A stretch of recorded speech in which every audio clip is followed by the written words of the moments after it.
Oi, meu nome é Jorge Cruz, eu sou professor de matemática e nós estamos aprendendo sobre as propriedades determinantes.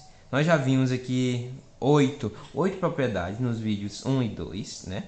E nesse vídeo aqui eu trouxe as propriedades que o livro resolveu dar. Vejam quantas outras você não já teve e o livro só resolveu dar essas três aqui. Então, na descrição desse vídeo eu vou deixar o exercício que é para ser feito. Muito provavelmente ele não vai usar as propriedades anteriores, mas aí você, por conta própria, vai fazer outros exercícios. Obviamente, se você está estudando é assim que tem que ser. E quando você for resolver o trabalho que eu vou passar, né? Se você for meu aluno aí do Polivalente, você vai precisar, porque lá eu cobrei. Certo? Lá tem algumas coisas que você vai ter que usar as propriedades que eu estou ensinando aqui. Até porque eu só cobro o que eu ensino. Bora lá. Bora falar sobre o Teorema de Binet. Certo? O que o Teorema de Binet diz? Diz o seguinte. Se você tem duas matrizes, né? Você tem a matriz A e a matriz B. Aí você faz a multiplicação delas duas. Pá, multiplicou as duas. O determinante do produto, ou seja, do resultado da multiplicação delas duas, é justamente o determinante da primeira vezes o determinante da segunda. Então, sendo A e B duas matrizes quadradas de mesma ordem e A vezes B o produto dessas duas matrizes, nós teremos determinante de A vezes B igual ao determinante de A vezes o determinante de B. Veja que aqui a gente poderia até usar uma palavrinha que é a distributividade, né? Quando você tem, por exemplo, 2 vezes x mais y, o professor não disse para você fazer uma setinha para esse, uma setinha para esse, é 2x mais 2y. Isso é a distributividade. Nós podemos dizer que o determinante é uma operação, né? É uma operação de matrizes. Então, quando você calcula o determinante de uma matriz, né, você pode dizer que para essa operação o determinante é distributivo, certo? Você pode distribuir o determinante para o A e o determinante para o B. Veja que aqui eu não estou falando em soma, viu? Na das matrizes, você não tem essa propriedade, tudo bem? Com a soma, você tem ela com a multiplicação. Já nos números reais, né, nos números que a gente conhece, sem ser matrizes, quando você tem duas vezes, por exemplo, x vezes y, você não vai fazer 2x vezes 2y. Isso aqui não é verdade. O que você faz é 2xy, certo? O 2, o produto aí, o que está fora, não é distributivo, certo? Não faz essa distributividade. É muito importante você saber essas propriedades, porque te ajuda a resolver um cálculo mais rápido, certo? Você, aqui, vamos supor, você já tem o determinante da matriz A. Vem um exercício lá, eu vou imaginar um exercício aqui, né? Você tem um exercício que diz o seguinte, deixa eu ver. Dado A e B, duas matrizes, aí ele vai dar as condições. Ele vai dizer que as matrizes são quadradas, de mesma ordem, aí ele diz que o determinante de A é igual a x. O determinante de B é 2. E o determinante de A vezes B é x ao quadrado, vamos supor. Pronto. É o suficiente, ele te deu uma equação de segundo grau bem aí. Por quê? Porque usando essa propriedade, você pode informar, né? Você pode ter a informação de que o determinante de A vezes B é igual ao determinante de A vezes o determinante de B. Então, o determinante de A é quem? De AB aqui, x ao quadrado. Determinante de A, x. Determinante de B, 2. Né? Então, x ao quadrado é igual a 2x. Pronto, aí tem que resolver uma equação de segundo grau. Tá, passa tudo para o outro lado, resolve o delta. Ou então, nesse caso aqui, eu sugeria você colocar em evidência, né? Que seria outro uso de propriedades, certo? Seria o seguinte, x ao quadrado menos 2x igual a zero. Coloca o x em evidência, você teria x menos 2, dentro do parênteses, igual a zero. Aí, pelo fato de ter uma propriedade, né, a questão do zero, para um número vezes outro dá zero, é necessário que um dos dois seja um zero. Então, você tem ou x igual a zero, que nesse caso aqui zeraria tudo, ou x igual a 2, porque zeraria essa parte dentro do parênteses e, consequentemente, zeraria o que estaria fora. Eu acho que deu para entender, né? Então, basicamente, foquem nisso. Determinante de A vezes B é igual ao determinante de A vezes o determinante de B. Pronto. Aprendeu isso? Já vai servir de alguma coisa lá na frente. Teorema de Jacob.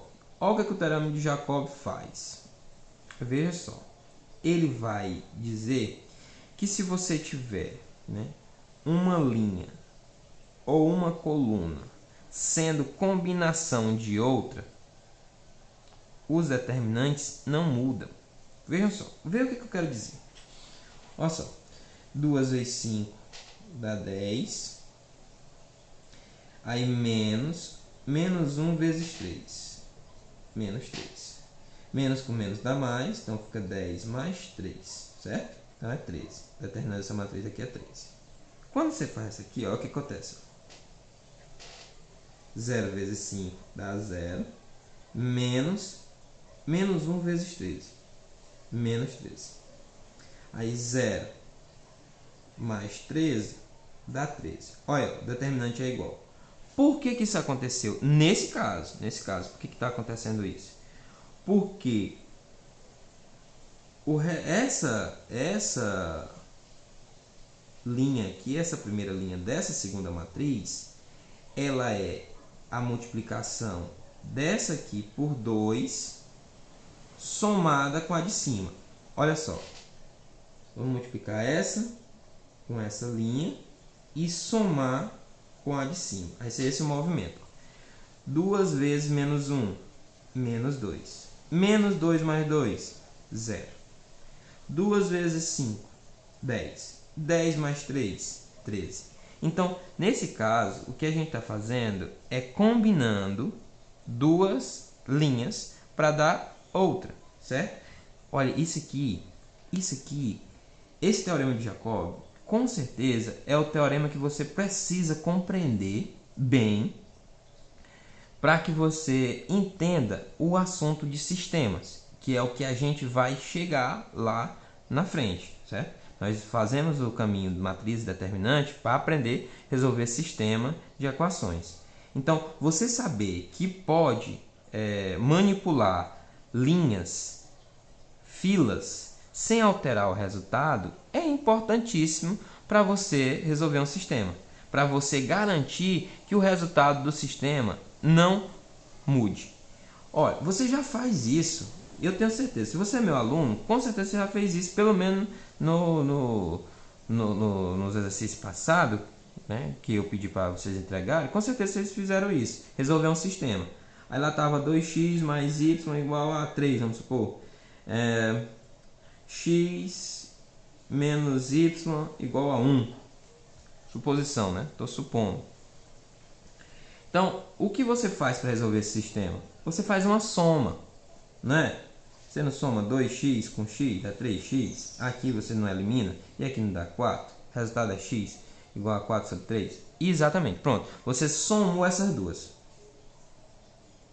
Nesse caso aqui, você multiplicou por 1. Você multiplicou por 1 e somou, né? Ah, eu não multipliquei por 1 não. Mentalmente, a multiplicação existiu porque multiplicar por 1 não altera o resultado. Mas muitas das vezes você até multiplica por 2 ou menos 2. Então, multiplicar por um número, né, somar com a outra, não altera o resultado do determinante. Assim como também não iria alterar o resultado do sistema. E essa é a ligação entre o determinante e os sistemas lineares. É essa capacidade, né? Essa capacidade de você poder fazer essa manipulação. É o que tem de semelhante de um com o outro. E aí você vai poder aplicar isso em sistemas. Então, espera para tu ver, eu estou dando um spoiler aqui, mas eu espero que você tenha entendido. Já esse último aqui, é o determinante da matriz inversa, o determinante da inversa. O determinante da inversa, né, é a inversa, é o inverso do determinante. Por exemplo, digamos que você tem uma matriz aqui, eu vou dar só um exemplo rápido. Digamos que você tem uma matriz N. Aí você calcula o determinante dela. Então, o determinante da matriz N. A matriz N está lá bonitona com os elementos aqui tudinho. O determinante dessa matriz foi lá e deu 5. Vamos supor, 5, número inteiro, 5. Quando você for calcular o determinante da matriz inversa, você vai obter 1 sobre 5. Você inverteu a posição da fração. Ah, professor, mas aqui não tinha fração. Eu estou botando aqui, para você ver. Todo número está dividido por 1. Dividido por 1, multiplicado por 1 e elevado a 1. Se você também decorar isso, tenho certeza que vai lhe ajudar. Em algum momento isso vai fazer sentido quando você estiver estudando matemática. Então, o número que estava aqui embaixo, invisível, passou para cima e inverteu. Então, o determinante da inversa é igual à inversa do determinante, o inverso do determinante. Isso também lhe ajuda porque, no caso, evita, deixa de ser necessário você ter que trabalhar um sistema para encontrar a inversa. Porque aqui, no caso, se não fosse essa propriedade, você teria que calcular a inversa usando aquele sistema, que às vezes nem é tão simples. Aí você tem que calcular o valor de cada um dos elementos através da definição, né? E aí, usando os sistemas, você encontraria os valores. Para evitar tudo isso, né, você aplica direto a propriedade. Então, o professor deu o valor do determinante de uma matriz e pede o determinante da inversa dela, de cara você pode inverter ali. Se for uma fração, melhor ainda, porque aí tá na cara. Olha, é uma fração. Alguma coisa tem que acontecer com o determinante aqui entre o numerador e o denominador dessa fração. Aí fica mais na cara. E geralmente é assim que faz, que é para chamar bastante atenção. Então fique atento sobre isso. Espero que tenha dado para entender. Se ficou alguma dúvida, deixa aí nos comentários. Vou deixar na descrição aí os exercícios. Mas é isso aí, tamo junto, é nóis, valeu!